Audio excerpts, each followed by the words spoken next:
আমার বউ তুই, আমার বউকে দিয়ে আমি যা খুশি তাই করাবো, তাতে তোর কি? তুই এখন আমার রুম গোছাবি, ফ্লোর মুছবি, বিছানার চাদর পাল্টাবি, সব শেষে ওয়াশরুম পরিষ্কার করবি, বুঝতে পারছিস?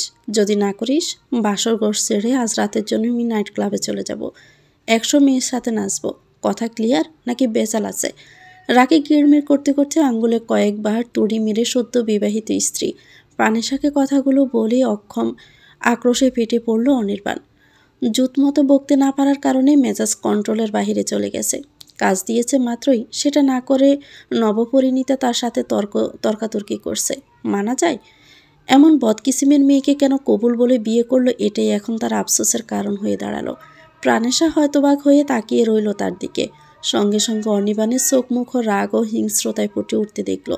স্বামী নামক প্রাণীটির কথাগুলো হজম করতে পারল না বিদায় জ্বলন্ত আগ্নেয়গিরির ন্যায় জলজল করে বলে উঠল, তোমার সাথে বাসর করার জন্য আমি যেন হাত পা ছুড়ে কেঁদে মরছি। বের হও রুম থেকে, কাছে আসবা তো আমার রুমের সব কিছুকে ফুটবলের মতো পোটলা বানিয়ে লাথি দিয়ে গোলগাল খেলবো আমি। একেই তো মাথার ভিতরে থাকা মগজটুকু ফুটন্ত পানি নিয়ে টকবক করে ওতলাচ্ছে। প্রাণেশার কথায় যেটুকু যেন তার এখন চতুর্দিকে ছড়িয়ে পড়ল। মস্তিষ্ক ধিকি ধিকি করে চলে চলে উঠল, সহ্যের বাহিরে চলে গেল সব কিছু। প্রাণেশার এই বেয়াদবি হজম করতে না পেরে অনির্বাণ জোরে সরে এক লাথি মারল প্রলে। সারাদিনের কথা মনে করে তাতে দাঁত চেপে বলল, তোকে আমি কোনোদিন বউ হিসাবে মানব না। তুই একটা বেয়াদব, ডাইনি, কালনাগিনী, শাকসুন্নি, শেওড়া গাছের ভূত। সে ছোটবেলা থেকে জ্বালাচ্ছিস, তাও সুখ পাসনি, এখন আরও জ্বালানোর পায়তারা করছিস। বের হ আমার ঘর থেকে এক্ষুনি, বের হ বুতনি কোথাকার। প্রতি নিঃশ্বাসে যে মিথ্যে বলো, তোমার লজ্জা হয় না? ছি, একটু আগেই বলেছ আমি তোমার বউ। বিয়ের পর বউয়েরা স্বামীর ঘরেই থাকে, স্বামীর ঘরই তাদের ঘর হয়। যেহেতু আমি তোমার বউ, এই ঘর এখন আমার, এর মালিকানাও আমার। বকাবকি না করে ঘুমাতে দাও। তোমার মতো পালোয়ানের সাথে যুদ্ধ করার মতো এনার্জি আপাতত আমার নেই। ভালো মতো ঘুমোই, সকালে উঠে যুদ্ধ করব। Good night. অনির্বাণ দমে গেল না, তেলে বেগুনে জ্বলে উঠে বলল, বউ হওয়ার শখ হয়েছে তাই না? বাসর করবে আমার সাথে? জীবনটা আমার ছেঁড়াবেড়া বানিয়ে বউ সেজে থাকতে তো লজ্জা হলো না? এই ছেঁড়াবেড়া জীবন এখন আমি আর জোড়া লাগাবো কি করে? তোমার ছেঁড়াবেড়া জীবন কিভাবে জোড়া লাগাবে সেটা তো তুমিই ভালো জানবে। আমি কি করে বলবো? আমি কি সুই সুতা যে বলা মাত্র সেলাই হয়ে জোড়া লাগিয়ে দেব? উফ প্রাণেশা, খামোখা রাগ বাড়াচ্ছিস আমার। যা এখান থেকে। যাবো না, কি করবা? আমি এই ঘরেই ঘুমাবো, পারলে আটকায় দেখাও। কথা শেষ করে জিহ্বা বের করে বেংসি কাটল প্রাণেশা। আপাতত যুদ্ধের সমাপ্তি টেনে পরনের বেনারসি পাল্টাতে ওয়াশরুমে প্রবেশ করলো। এর কারণ যদি কথা রীতি না টানে এই যুদ্ধ সকাল পর্যন্ত চলবে। তাই বিরতি দিয়ে অনেকক্ষণ সময় নিয়ে ফ্রেশ হয়ে লেডিস টি শার্ট ও ট্রাউজার পরে বাহিরে এসে দেখল অনির্বাণ তখনও ঝিম মেরে চেয়ারে বসে আছে। তাকে দেখে অনির্বাণ বলল, তুই আমার ঘর থেকে যা প্রাণেশা, যাওয়ার বেলা তোর কাপড় চোপড়ও নিয়ে যাবি। এই মুহূর্তে তোকে আমার অসহ্য লাগছে, প্লিজ লিভ। সম্পর্কে দুজনে চাচাতো ভাই বোন হলেও বড় হয়েছে একসাথে একই বাড়িতে। সেই সুবাদে রোজ ঝগড়া হতো, তর্ক বিতর্ক হতো, কথা কাটাকাটি হতো, তবে কখনো গায়ে হাত তোলা পর্যন্ত এগোতো না। এদিকটা খুব সতর্কতার সাথে এড়িয়ে যেত দুজনেই ভীষণ ঝগড়টে। পান থেকে চুন খসলে শুরু হয় এদের ঝগড়াঝাটি। তবে বর্তমানে সিচুয়েশনটা সম্পূর্ণ আলাদা। গত 2 বছর ধরে নিজের ব্যক্তিগত ব্যবসার সুবিধায় বাড়ির বাহিরে গিয়ে ঢাকা শহরে নিজের আলাদা জগৎ তৈরি করে সেখানেই থাকা খাওয়ার বন্দোবস্ত করে নিজেকে গুছিয়ে নিয়েছে অনির্বাণ। খুব বেশি প্রয়োজন না হলে সে বাড়ি আসে না। গতকাল এসেছিল প্রাণেশার বিয়ের খবর শুনে। প্রাণেশা ভীষণ মেজাজি, ঘাটতেড়া, রকচটা, খামখেয়ালি ও ছন্নছাড়া মেজাজের মেয়ে। জীবনে ঘর সংসার কি কেন হয় এসব নিয়ে তার কোনো মাথা ব্যথা নেই। সারাদিন পুরুষ মানুষের মতো শার্ট প্যান্ট পরে বাহিরে ঘোরাঘুরি করে, বন্ধুবান্ধবদের নিয়ে আড্ডা দেয়, ট্যুরে যায়, আলাদা কাজের মধ্যে একটা কাজ করে, নিয়ম করে বিভিন্ন ধরনের চারা গাছ রোপণ করে। ভার্সিটি যাওয়া আসার পথে রোজ এক একটা ফুলের চারা অথবা ওষুধি গাছ নিয়ে আসে, সেটা বাড়ির আঙ্গিনায় রোপণ করে নিয়মিত তার যত্ন নেয়। এভাবেই কয়েক বছর অসংখ্য নাম না জানা ফুলদের গাছ ও ওষুধি গাছ লাগিয়ে বাড়ির আঙ্গিনায় সাজিয়ে নিয়েছে সে, একদম নিজের মতো করে। তার সমস্ত ধ্যান জ্ঞান এই গাছেদের দিকে, অন্য কোনো দিকে তার কোনো মনোযোগ নেই, দিতে সে রাজিও নয়। ছন্নছাড়া স্বভাবের কারণে বিয়ের নাম শুনলেই কাজিনদের বলতো, দূর, বিয়ে করে কি হবে, দেখিস আমি কোনোদিন বিয়েই করব না, এই গিন্নিপোনা আমাকে দিয়ে হবে না। পাহানেসা অনার্স শেষ করে কিছুদিন আগে ভালো রেজাল্টও করেছে, তাই বাড়ির মুরব্বীরা আলাপ আলোচনা করে তার বিয়ে ঠিক করেছিলেন তারই প্রিয় বন্ধুটির সাথে। কিন্তু বিয়ের দিন তার প্রাণপ্রিয় বন্ধু লাপাত্তা। বরের গোষ্ঠী শুদ্ধ সবার ফোন নাম্বার একসাথে বন্ধ, কারোর সাথে যোগাযোগ করা যাচ্ছে না। এদিকে দিন গড়িয়ে যাচ্ছিল প্রায়। শেষবেলা ফোন এলো, পাত্র পালিয়েছে তার পছন্দের মানুষকে নিয়ে। সেটা শুনে দুঃখ পেয়ে কেঁদে কেটে গাল ভাসিয়ে দেওয়ার বদলে বেনারসি খুলে সমবয়সী ও বয়সের ছোট সব কাজিনদের নিয়ে উড়াদৌড়া নাচানাচি শুরু করেছিল প্রাণেশা। যেন বিয়ে ভাঙেনি, বরং তার রং লেগেছে। বাড়ির সবাই তার এসব আচরণে রীতিমতো ক্ষুব্ধ। বিয়ে ভাঙলে আশেপাশের মানুষজন খারাপ কথা শোনাবে এ ভেবে অনির্বাণের বাবা, প্রাণেশার বাবা ও বাকি দুই চাচা মিলে নিজেদের সম্মান বাঁচাতে নিজেদের বাড়ির মেজ ছেলে শেখ অনির্বাণ সৈকতের গাড়ির উপরে চাপ বাড়িয়ে দিতে কোনো প্রকার পূর্ব প্রস্তুতি ছাড়াই বিয়ে পড়িয়ে দেওয়ার সিদ্ধান্ত নেন। আর তাতেই ঘরের প্রত্যেকটা সদস্যের উপর রেগেমেগে বোম হয়ে গিয়েছিল অনির্বাণ। মুখের উপর তর্ক করতে পারেনি। বড় ভাই, বাবা ও চাচাদের খুব সম্মান করে চলে সে। তাদের কথা মেনে চলার চেষ্টা করে। তাছাড়া বাড়ির সম্মান, বাবা চাচাদের সম্মান, এসব ভেবে রাজি হয়ে গিয়েছিল সে। কবুল বলে প্রাণেশার মতো ঘাট দ্বারা আধা বেটা ছেলে মেয়েকে বউ বানিয়ে নিজের ঘরে জায়গা দিতে বাধ্য হলো।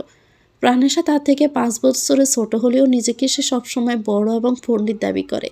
যে মেয়ে ঘর বোঝে না, সংসার বোঝে না, কাছের মানুষদের মূল্য বোঝে না, তাকে বিয়ে করে এখন কপাল চাপড়াতে হচ্ছে তার। সে নিয়ম শৃঙ্খলা মেনে চলা মানুষ। কোনো ধরনের অসচেতন, অকারণ ঝুটঝামেলা, তর্ক বিতর্ক পছন্দ করে না। এজন্য বিয়ে এড়িয়ে চলে, ঝামেলা এড়িয়ে চলে। একাকী জীবনে অভ্যস্ত হয়ে গেছে। অথচ এখন বাড়ির সবারই উদ্ভূত আচরণ, হুকুম ও প্রাণেশার মেজাজ একসাথে এত কিছু তার বিরক্তি বাড়িয়ে দিল। কয়েক ঘন্টাতে অস্থির হয়ে গেল সে। বেয়াদব একটা মেয়ে। কথা এড়িয়ে গেলে বিরক্তির স্বরে অনির্বাণ বলল, আমি তোকে যেতে বলেছি প্রাণেশা। আজকে সারাদিনে দখলে প্রাণেশা যথেষ্ট ক্লান্ত। তাই রুমের সব কাপড় চোপড় এক রুমে এনে সাজানো হয়েছে। কাজিনগুলোই সাজিয়েছে। এগুলো এখন রুমে নিয়ে গিয়ে পুনরায় সাজিয়ে গুছিয়ে রাখা ঝামেলা। এত কাজ করার শক্তি নেই, করে অভ্যস্ত নয় সে। আপাতত তার বিশ্রাম দরকার। তাই সে হাই তুলে ক্লান্ত শরীর নিয়ে ফুলে ফুলে সাজানো বিছানার একপাশে শুয়ে পড়ল। এত হুকুম পালন করা কোনো কালেই অভ্যেসে নেই তার। করতে সে বাধ্যও নয়। তাই নিজের মর্জি মতো চোখের উপর হাত রেখে অনির্বাণকে বলল, বাতি নেবাও। অনির্বাণ বিরক্ত হলো। কেউ তার কথা বোঝারই চেষ্টা করছে না। এই মাইনটাকে কি করে সে বউ হিসাবে মেনে নিবে? কিভাবে সারাটা জীবন এক ঘরে থাকবে? এ তো সারাদিন পায়ে পা দিয়ে ঝগড়া করে, নাকের ডগা রাগ ঝুলিয়ে রাখে, সবসময় খিটমিট খিটমিট করে। এত বদরাগী বউ তার কপালে কীভাবে আসলো? তাছাড়া সম্পর্ক, এগুলোর মূল্য এই মেয়েটা বুঝবে তো? তার কাছে তো সব কিছুই খামখেয়ালি। নয়তো কোনো মেয়ে নিজের বিয়ে বাংলে ডিজে গান বাঁচিয়ে নাচে নাকি? পুরো দিনের কথা ভাবতে গিয়ে সমস্ত রাগে শরীর জ্বলনে দিল অনির্বাণের। কটমট চোখে চেয়ে থেকে বলল, এই নির্লজ্জ, তুই আমার বিছানায় কেন শুয়েছিস? বললাম না তোকে আমি বউ হিসেবে মানি না? কথাগুলো কি কানে যায় না? নেমে আয় বিছানা থেকে, নয়তো ভালো হবে না। চোখের উপর থেকে হাত সরিয়ে প্রাণেশা বলল, নামবো না। কি করবে? ঘর পরিষ্কার করাবো। এখানে থাকতে হলে ঘর পরিষ্কার করতে হবে। দেখছিস না চারদিকে কাঁচা ফুল ছড়িয়ে ছিটিয়ে আছে? চোখ কি কানা নাকি? কপালের নিচে থাকা চোখ কি উপরে নিয়ে হাঁটিস? কানি কোথাকার। দুজনে তর্কাতর্কি শুরু হয়েছিল এই ঘর গোছানো নিয়েই। অনির্বাণ রুমে এসে প্রাণেশাকে বলেছিল সম্পূর্ণ রুম পরিষ্কার করতে, কিন্তু প্রাণেশা শুনিনি। সোজা বারণ করে দিয়েছে। সেই থেকেই শুরু হওয়া তর্ক এখনও একই জায়গায় এসে দাঁড়ালো দেখে বিরক্তে প্রাণেশা থেতে উঠেই বলল, থাকলাম না এখানে, ক্ষতি কি? সকালে উঠে সবাই যখন দেখবে আমি আমার রুমে ঘুমিয়েছি। বাবাও চাচ্চুদের হাতের উদুম কেলানি গাড়ি নিও, ঠিক আছে? অনির্বাণ আটকে উঠল। প্রাণেশা চলে যাচ্ছিল। দরজার কাছে যেতেই হ্যাঁচকা টানে তাকে বিছানায় ফেলে দিল অনির্বাণ। তাড়াহুড়ো করে বলল, তুই এখানেই ঘুমা, পারলে আমার গাড়ে উঠে ঘুমা, তাও ঘরের বাহিরে যাস না। নিজের কপাল নিজেই পোড়ালো অনির্বাণ। দাঁত কেলিয়ে হাসল প্রাণেশা। ভুবন জয় করা হাসি। ফুলে ভরা বিছানার চাদরটা তুলে অনির্বাণের হাতে ধরিয়ে দিয়ে বলল, সকালে উঠে ধুয়ে দিও এটা, কেমন? পারলে বাড়ির বাকিদের কাপড় চোপড়ও ধুয়ে দিও। মাস শেষে মোটা অঙ্কের টাকা দিব। কাজ করবে আর টাকা দিব না? জানোই তো এত কিপটামি আমার দ্বারা হয় না। আমি আবার ভীষণ দয়ালু, কারো কষ্ট একদমই সহ্য করতে পারি না। অনির্বাণ ঠোঁট কামড়ালো শুধু। কি ডেঞ্জারাস মেয়ে রে! কৌশলে তাকে জব্দ করে নিল। এই বয়সে এসে বাবা ও চাচাদের হাতে উড়াদৌড়া কেলানি খেতে সে চায় না। ছাত্র জীবনে অনেক খেয়েছে। শেষবার খেয়েছিল 10ম শ্রেণীতে টেস্টে ধরা খেয়ে। এরপর প্রিন্সিপালকে বুঝিয়ে সুজিয়ে কত শত অনুরোধ করে ফাইনাল এক্সাম দিতে পেরেছিল। বাপরে, কি কেলানিটাই না খেয়েছিল! মনে পড়লে এখনও তার শরীরের পশম দাঁড়িয়ে যায়। সবার একটাই অভিযোগ ছিল, ক্লাসে ফার্স্ট হওয়া ছেলে কী করে টেস্টে ফেল করে। তারা কি আর জানতো ওই বয়সে প্রেমের বোধ চেপেছিল মাথায়? যত সব নষ্টের গোড়া তো তার প্রথম প্রেম, প্রথম ভালোবাসা। আহ, সে কি বলা যায়? পেছনের কথাগুলো মনে পড়ে যাওয়াতে দুঃখী দুঃখী চেহারা বানিয়ে চাদরটা ওয়াশরুমে রেখে ফ্রেশ হয়ে এলো অনির্বাণ। এরই মধ্যে অন্য একটা চাদর বিছানায় বিছিয়ে আরামসে ঘুমাচ্ছে প্রাণেশা। দেখে শরীর জ্বলে উঠল পুনরায়। বলল, তুই চাদর কোথায় পেলি? চোখ বন্ধ রেখে প্রাণেশা উত্তর দিলে, আলমারি থেকেই বের করেছি। তুই ওটাতেও হাত দিয়েছিস কেন? ওখানে আমার কত ব্যক্তিগত জিনিস রাখা আছে। ব্যক্তিগত জিনিস দিয়ে অনির্বাণ কি বুঝিয়েছে সেটা চোখে ভাসাতে খিলখিলিয়ে হেসে উঠল প্রাণেশা। বলল, হ্যাঁ দেখেছি তো তোমার ব্যক্তিগত জিনিস। প্রাণেশার হাসি দেখে রাগ যেন আরও বেড়ে গেল অনির্বাণের। বলল, হাত দিয়েছিস? ছি, হাত দিতে যাব কেন? নাকমুখ কুঁচকে তাকালো প্রাণেশা। উল্টো করে হাসি আড়াল করে ঘুমানোর চেষ্টা করলো। অনির্বাণ বলল, তুই আর ওটাতে হাত দিবি না। 100 বার দিব। মাথা ফাটিয়ে ফেলবো কিন্তু। চট করে বিছানায় উঠে বসলো প্রাণেশা। হাতের ইশারায় অনির্বাণকে কাছে ডেকে বলল, ফাটাবে? এসো, এক্ষুনি ফাটাও। এরপর কয়েক মাস জেলে থাকবে, আমি আরামসে এখানে থাকবো, হবে না? অনির্বাণ ফের বলল, তোকে আমি মেরেই ফেলবো। তখন তোমার ঘাড় মটকাবো ভূত হয়ে। উফ আল্লাহ, এ যে আমি কার পাল্লায় পড়লাম! কেন? বেয়াদব, ভূত নিয়ে শাকচুন্নি এসবের পাল্লায়। একটু আগেই না বললে, এরই মধ্যে ভুলে গেছো? কপালে হাত দিয়ে বিরক্তির ভাব প্রকাশ করলো অনির্বাণ। আলমারির লক করে চাবি নিজের কাছে লুকিয়ে ফ্লোরে বিছানা বিছিয়ে একটা বালিশ ও নকশি কাঁথা নিচে পেলে বাতি নিভিয়ে ঘুমানোর প্রস্তুতি নিয়ে বালিশের মাথায় ঠেকালো। প্রাণেশা তার এসব কর্মকাণ্ড দেখে মিটি মিটি হেসে বলল, ভালো করেছো ফ্লোরে শুয়েছ। এখানে আসলে আমি তোমার ঘাড় মটকাই দিতাম। শেষে দেখা যেত বাড়ির সবারই ঘাড় আছে, শুধু তোমার ঘাড়টাই নেই। এ বলেই হাসলো। অনির্বাণ কোনো আওয়াজ করল না। ঘুমানোর ভান করে চুপ করে পড়ে আছে। প্রাণেশা বালিশে মাথায় ঠেকিয়ে অনির্বাণকে চালানোর উদ্দেশ্যে গুনগুনিয়ে গাইল, তুমি দিও না গো বাসর ঘরের বাত্তি নিবাইয়া, আমি বন্ধ করে অন্ধকারে যাব মরিয়া। গান গেয়ে নিজের বিপদ নিজেই ডেকে আনলো প্রাণেশা। টের পেল কিছুক্ষণ পরেই। অনির্বাণ সোজা হয়ে বসে আবসা আলোতে প্রথমে তার পরিণীতাকে দেখল। এরপর বাতি জেলে ঘোর লাগা চোখে চেয়ে চেয়ে বিছানার দিকে অগ্রসর হতে হতে বলল, পরের লাইনটা যেন কি? প্রাণেশা পরের লাইন মনে করার চেষ্টা করলো। এর মধ্যে অনির্বাণ বলেও, মনে পড়ছে না? বয় মিশ্রিত মনে দুদিকে মাথা নাড়ালো প্রাণেশা। অনির্বাণ সোরা হাসিতে মুখ বুড়িয়ে তুলে বিছানায় হাত রেখে প্রাণেশার দিকে একটু ঝুঁকে ফিসফিসিয়ে বলল, তুমি ভয় কেন পাও প্রাণ সজনী আমায় দেখিয়া? তোমার প্রেম সোহাগে রাখবো আমার বুকে জড়াইয়া। প্রাণেশা ডুব গিলল। হাতের আলতো ছোঁয়াতে অনির্বাণ শুয়ে দূরে সরানোর চেষ্টায় বলল, না প্লিজ, দূরে যাও। আমি ঠিক আছি, আমার ভয় লাগছে না, তুমি বাতি নিভিয়ে শুয়ে পড়ো। অনির্বাণ দূরে গেল না। আরও কাছে এসে আঙ্গুলের আলতো স্পর্শে প্রাণেশা লাল হয়ে যাওয়া গাল শুয়ে চোখে মুখে ফু দিয়ে বলল, তুই তো কাছেই ডাকলি, দূরে যাই কি করে বলতো? প্লিজ, তোমার দোহাই লাগে, তুমি যাও প্লিজ। হুম, যাব না। আজ তো আমাদের বাসর। ইশারায় যখন কাছে ডাকছি সেই আদরটা শুরু করতেই পারি, কি বলিস? প্লিজ মেজো ভাইয়া, যাও। ভাইয়া? প্রাণেশা কাঁদো কাঁদা গলায় বলল, ভাইয়াই তো ছিল, এখন তো আর ভাইয়া নেই, একান্ত ব্যক্তিগত মানুষ হয়ে গেছি।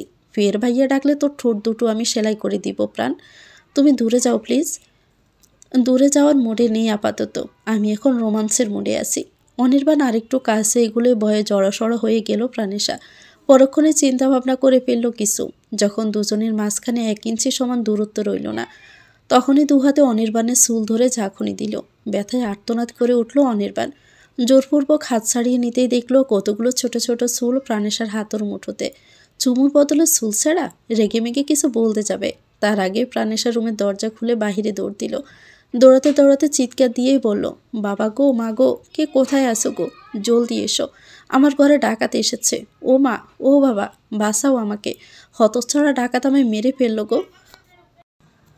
অনির্বাণের ঘুম ভাঙল সকাল 8:30টায়। এতবেলা অবধি ঘুমানোর অভ্যেস ওর নেই। গতকাল রাতে প্রাণেশা তার চুল ছেড়ে দৌড় দেওয়ার পর আর মেয়েটার নাগাল পায়নি। তাতেই গড় কাঁপানো হাসিতে পেট ফুলে উঠেছিল তার। প্রাণেশাকে ভয় দেখিয়ে রুম থেকে তাড়ানোর উদ্দেশ্যই এভাবে কাছে এগিয়েছিল সে। বউ হলেই তাকে ছুতে হবে এমন কোনো বাড়তি আকাঙ্ক্ষা তার মধ্যে ছিল না। ছিল শুধু প্রাণেশাকে দূরে সরানোর চিন্তা, শান্তিতে ঘুমানোর চিন্তা, যার কারণে ইচ্ছাকৃতভাবেই কাছে এগিয়ে এরকম একটা সিচুয়েশন তৈরি করেছিল সে। প্ল্যানও সাকসেসফুল হওয়াতে শান্তির একটা ঘুম হয়েছে। এসব চিন্তা করে একে একাই হাসছিল অনির্বাণ। হাই তুলতে তুলতে বেলকনিতে এসে দাঁড়াতেই দেখল ভাঙা একটা গাছের নিচে ছোট চাচা শেখ শওকত আলমের ছেলে ও মেয়েকে কান ধরিয়ে উঠবস করাচ্ছে প্রাণেশা। হাতে একটা কঞ্চি, রাগত্ব মুখ, জ্বলন্ত দৃষ্টি। ভাই বোন দুটো বেশ ভয় পাচ্ছে প্রাণেশার এই দৃষ্টিকে। ভয়ে কাসুমাসু হয়ে তারা কান ধরে উঠবস করছে আর পোপাচ্ছে। দূর থেকে এই দৃশ্য দেখে বড্ড মায়া হলো অনির্বাণের। গলা উঁচিয়ে বলল, ওদেরকে এই শাস্তি কেন দিচ্ছিস প্রাণেশা? প্রাণেশা চোখ কটমটিয়ে বলে উঠল, সেটা তোমাকে কেন বলবো? কে তুমি? কাজের মাঝখানে বিরক্ত কেন করছো? যাও এখান থেকে। পরপর রাগে চোখে দুই ভাই বোনের দিকে সে ধমক দিয়ে বলে উঠল, এই তোরা ডেবডেবিয়ে তাকিয়ে আছিস কেন? কান ধর, নয়তো দিলাম। দিলাম শুনেই ওরা চিৎকার দিয়ে কান্না শুরু করে দিয়েছে।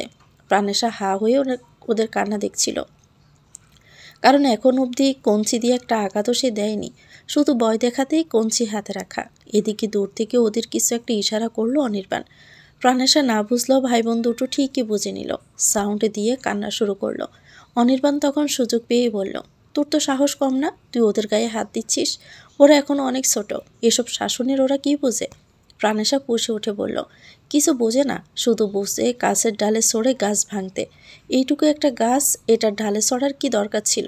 একটা গাছের কত দাম জানো? সেটাকে যত্ন করে বড় করার কষ্ট কি বুঝো? বুঝবে কি করে? জীবনে কোনোদিন একটা গাছ লাগিয়েছ? অলস কোথাকার। আসছে জ্ঞান দিতে। অলস তো তুই, অকর্মাও তুই। কাজের মধ্যে তো পারিস ওই একটাই, মেয়ে হয়ে জন্মেছিস, তোর তো দিনরাত রান্না করে থাকার কথা। তুই কেন পুরুষের মতো হাঁটাচলা করবি? আদা বেটা ছেলে একটা। আমি কি করব, কি করব না সেটা আমি বুঝবো। তুমি মাথা ঘামানোর কে? আমি কে জানিস না? কবুল বলে যে আমার গলায় জ্বলেছিস, সেটা কি ভুলে গিয়েছিস? আমি তো স্বামী, এখন থেকে আমার সব কথা মেনে চলবি, নয়তো। প্রাণেশা দাঁত কিড়মির করে বলল, আমি তোমার গলায় ঝুলিনি, যা হয়েছে তাতে আমার কোনো হাত ছিল না।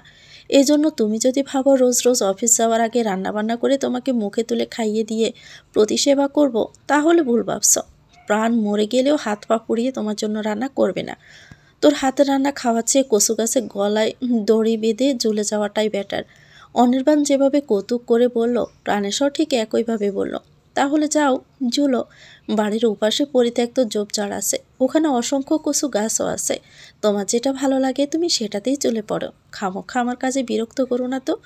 কোনো মতেই প্রাণেশাকে থামানো গেল না। এদিকে বাচ্চা দুটো সমানে কেঁদেই চলেছে। এই পর্যায়ে সে প্রাণেশাকে প্রায় ধমকে বলে উঠল, ওদের উপর টর্চার করিস না প্রাণেশা, ব্যাপারটা ভালো দেখাচ্ছে না। তুই কিন্তু খুব বাড়াবাড়ি করছিস। ওরা আমার গাছ নষ্ট করে ফেলেছে, ওদেরকে এত সহজে ছেড়ে দিব না। তুই এত ছোট লোক, সামান্য একটা গাছের জন্য অবুঝ বাচ্চাদের উপর টর্চার করছিস? সি প্রাণ। ছোট লোক শব্দটা শুনে রাগে দুঃখে কষ্টে অপমানে প্রচণ্ড কান্না পেয়ে যায় প্রাণেশার। তার এত যত্নের গাছ, এত প্রিয় গাছ, এই দারুচিনি গাছটা সংগ্রহ করার জন্য অনেক কষ্ট করতে হয়েছিল তাকে, খুঁজেই পাচ্ছিল না। এই 5 বছরে গাছটা যথেষ্ট বড় হয়েছিল, তবে এতটা শক্তপোক্ত হয়নি। গতকাল সবাই বিয়ে ঝামেলায় ব্যস্ত ছিল, সে নিজেও ব্যস্ত ছিল বিয়ে ভাঙার প্ল্যান নিয়ে।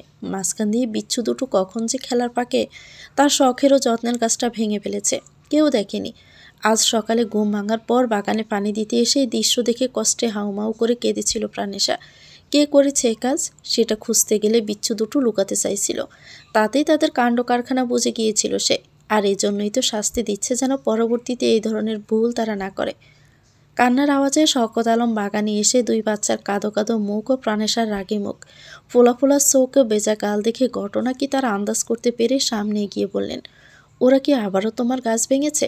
উপর নিচ মাথা দুলিয়ে ভাঙা দারচিনি গাছটা দেখিয়ে প্রাণেশা বলল, সপ্তাহে একদিন একটা না একটা গাছ ওরা ভাঙবেই। তুমি ওদের হাত পা বেঁধে দাও চাচ্ছু, পুরো বাগানের 12টা বাজিয়ে দিচ্ছে ওরা। শওকত আলম নিজের ওয়ানে পড়ুয়া মেয়ে রামিসা ও 3তে পড়ুয়া ছেলে রাদিনের দিকে রাগে মেজাজে তাকিয়ে শাসনের সুরে বললেন, তোমরা কিন্তু কাজটা ঠিক করো না। খেলতে গেলে গাছ ভাঙে কি করে? সাবধানে কি খেলা যায় না? তাছাড়া খেলার জন্য ঘর ভরা খেলনা রয়েছে, বাগানে এসে খেলতে হবে কেন তোমাদের? গাছ কত উপকারী এটা জানো না? এভাবে যদি প্রতিদিন একটা করে গাছ নষ্ট করাও পরিবেশের কত ক্ষতি হবে সেটা বুঝতে পারো না? ছেলের কথার ফাঁকে ছেলের দিকে তাকিয়ে বললেন, এইটুকু গাছে কে উঠেছে? রাদিন পটাপট আঙুলটা বনের দিকে ঘুরিয়ে নিল। রামিসা বলল, আমি ইচ্ছে করে উঠিনি আব্বু, ভাইয়াই তো আমাকে গাছে ওঠা শেখাতে চাইল। দূরছে দুজনে সেটা বেশ বুঝতে পারলেন শওকত আলম। প্রাণেশাকে বোঝাতে বললেন, তুই মন খারাপ করিস না মা, ওরা আর গাছ ভাঙবে না, আমি বুঝিয়ে বলছি। এরপর পকেট থেকে বেশ কিছু টাকা বের করে প্রাণেশার হাতে ধরিয়ে দিয়ে বললেন, নাস্তা খেয়ে আজই গিয়ে নিজের পছন্দ মতো কয়েকটা চারা গাছ কিনে নিয়ে আসবি। চাচুর কথা মেনে নিলেও ভাঙা গাছের জন্য যে যন্ত্রণা বুকে চেপে বসলো, সেটুকু থেকে মুক্তি মিলল না। মনের যন্ত্রণা হালকা করতে ভাই বোন ও চাচুকে বিদায় করে ওখানেই দাঁড়িয়ে রইল প্রাণেশা, ভাঙা গাছটা হাতে তুলে জায়গাটাও পরিষ্কার করে। অন্য সব গাছে যত্ন করে পানি ঢেলে ঘরে ফিরতে গিয়ে অনির্বাণের বেলকনির দিকে চোখ পড়ল। তখনও ওখানেই দাঁড়িয়েছিল অনির্বাণ। প্রাণেশার কাণ্ড কারখানা দেখছিল। চোখে চোখ পড়তে আদেশের সুরে অনির্বাণ বলল, নাস্তা খেয়ে চটপট তৈরি হ, আমিও তোর সাথে যাব। নার্সারি থেকে নিজের পছন্দ মতো বেশ কয়েকটা ফুলের গাছ কিনল প্রাণেশা। মশলা জাতীয় গাছ পেল না, ওষুধি গাছ আগামী সপ্তাহে আসবে। অনির্বাণ শুধু দাঁড়িয়ে দাঁড়িয়ে দেখছিল। গাছ কেনা শেষ হলে টাকা পরিশোধ করে সবগুলো গাছ একটা ভ্যান গাড়িতে তুলে চালককে বাড়ির ঠিকানা দিয়ে দুজনে বাইকে উঠতে যাবে। অমনি বেশ কিছুটা দূরের একটা দামি রেস্টুরেন্টের দিকে চোখ গেল অনির্বাণের। কতক্ষণ এক দৃষ্টিতে তাকিয়ে প্রাণেশাকে বলল, ওটা তোর বন্ধু সাফওয়ান না? প্রাণেশাও সামনের দিকে দৃষ্টি দিল। সাফওয়ান একটা মেয়ের সাথে দাঁড়িয়ে আছে। মেয়েটা ভীষণ খুশি খুশি মেজাজে রেস্টুরেন্টের সামনে দাঁড়িয়ে ওয়েটারের সাথে মিলিয়ে চমৎকার করে ছবি তুলছে। সাফওয়ান ছবি তুলে দিচ্ছে আর মেয়েটি পোঁছ নিচ্ছে। দৃশ্য দেখে অনির্বাণের মনোযোগ সরিয়ে নিতে জটপট তার চোখ থেকে চশমা সরিয়ে নিল প্রাণেশা।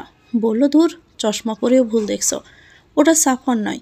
অনির্বাণ মুহূর্তেই সামনে তাকালো, সঙ্গে সঙ্গে দৃষ্টি আবসা হয়ে গেল। দূরের কিছু আর ঠিকমতো দেখা গেল না, সব কিছু ব্লার দেখলো। রাগে গজগজ করতে করতে বলল, তুই চশমা নিলি কেন? ওটা সাফওয়ানই, আমি ভুল দেখিনি। দূরের জিনিস অস্পষ্ট দেখলো, কাছে সব পরিষ্কারই দেখে অনির্বাণ। হাত বাড়িয়ে প্রাণেশা থেকে চশমাটা কেড়ে নিয়ে সেটা চোখে পড়ে দৌড় দিল রেস্টুরেন্টের দিকে। প্রাণেশা বোকা বোকা দৃষ্টিতে কিছুক্ষণ তাকিয়ে পর মুহূর্তে অনির্বাণের মেজাজ বুঝে নিজেও পিছন পিছন দৌড় দিল। চেঁচাতে চেঁচাতেই বলল, খামোখা দৌড়াচ্ছ, ওটা সাফওয়ান না রে ভাই, সাফওয়ানের আত্মা। পরক্ষণে বাই ডাকাতে জিব্বাই কামড় দিল। কাহিনী যা হওয়ার তাই হলো। রেস্টুরেন্টের সামনে গিয়ে সাফওয়ানের কলার চেপে ধরল অনির্বাণ। বলল, তোর এত বড় সাহস, আমার বাড়ির ইজ্জত নিয়ে সিনিমিনি খেলো না? মেয়ে নিয়ে ঘুরবে ঘুরো, আমাদের বাড়ির ইজ্জতের দিকে কেন হাত বাড়িয়েছিলে? তাকে বিয়ের স্বপ্ন দেখিয়ে অন্য মেয়েকে নিয়ে পোস্টি নষ্টি করতে তোমার লজ্জা হয় না? সাফওয়ান প্রথমে হতভম্ব হয়ে গেল অনির্বাণের এই কাণ্ডে।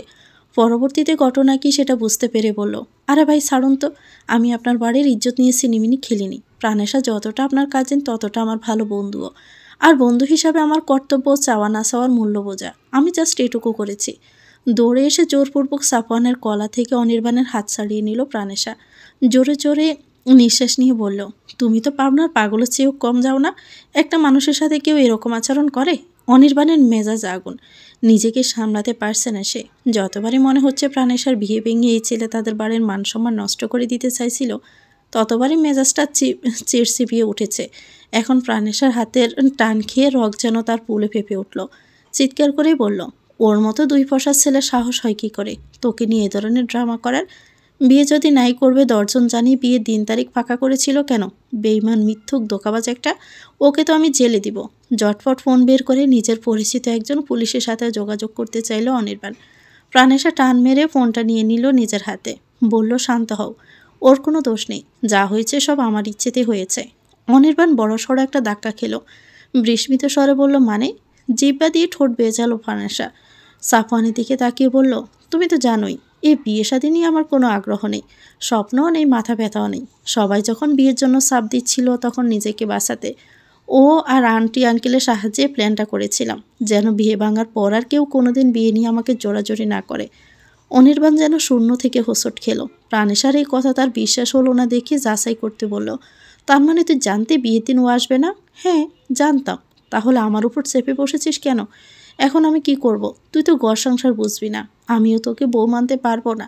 এখন আমার উপায় কি? এই ঝামেলায় আমি কেন জড়িয়ে গেলাম? তোর ফাঁদে তো আমার পা দেওয়ার কথা ছিল না, আমি কেন ফেঁসে গেলাম? অনির্বাণের এই কথায় সাফওয়ানও যথেষ্ট অবাক হলো। কাহিনী কি জানতে চেয়ে বলল, আপনার উপর চেপে বসেছে মানে? মেজাজে আগুন নিয়ে অনির্বাণ বলল, সেটা তোমার প্রাণপ্রিয় বন্ধুটিকে জিজ্ঞেস করো না। বিয়ে ভাঙার নাটক করতে গিয়ে আমার ঘাড়ে চেপে বসেছে। বুঝলাম না। প্রাণেশা পেকাশে কণ্ঠে বলল, কাল যখন তোর বাড়ি থেকে ফোন গেল তুই পালিয়েছিস, তখন মানসম্মান বাঁচাতে বাবা ও চাচ্চুরা মিলে আমাদের সিঙ্গেল জীবনটার 12টা বাজিয়ে দিয়েছে। আমরা এখন শুধু কাজিন নয়, হাজব্যান্ড অ্যান্ড ওয়াইফ। সাফওয়ানের চোখ দুটো গোল গোল হয়ে গেল। সে কতক্ষণ বিস্মিত দৃষ্টিতে দুজনকে দেখল, এরপর উচ্চস্বরেই হেসে উঠল। তার সেই হাসি দেখে প্রাণেশার শরীর জ্বলে যায়। বলল, হাসবি না শয়তান, তোর জন্যই এটা হয়েছে। সাফওয়ান তব দেখে মুখ হাত চেপে বলল, আমার কি দোষ? তুই তো প্ল্যান সাজালি, তোর প্ল্যানে তো শেষ পর্যন্ত কবুল বলার কথা ছিল না, বললি কেন? না বলে উপায় ছিল? সবাই আমাকে চেপে ধরে কবুল বলিয়েছে। পরক্ষণে অনির্বাণের দিকে আঙ্গুল তাক করে বলল, এই যে সামনে থাকা একটা জ্যান্ত গাধা, তার মাথায় কোনো বুদ্ধি নেই। আরে ভাই, কেউ চেপে ধরলে কেন কবুল বলতে হবে? হ্যাঁ, সদর দরজা তো খোলাই ছিল, দৌড় দিতে পারলো না। এই গাধার জন্য এখন আমার জীবনটা শেষ। উত্তরে যেন ঠোঁটের কোণে ঝুলছিল অনির্বাণের। পটপট করে বলল, তুই দৌড় দিতে পারিসনি? আমি তো তোর প্ল্যানের কথা জানতাম না। তুই যখন জানতি তাহলে ভাগলি না কেন? মাথা মোটা কথাকার। নিজে তো বাঁচতে পারলি না, আমাকেও বাঁচতে দিলি না। কি যে করবো এখন? দূর। সত্যিটা জানার পর মেজাজের 12টা বেজে গেছে অনির্বাণের। প্রাণেশার যদি বিয়ে ভাঙারই ইচ্ছে ছিল তাহলে শেষ পর্যন্ত বিয়েটা করলো কেন?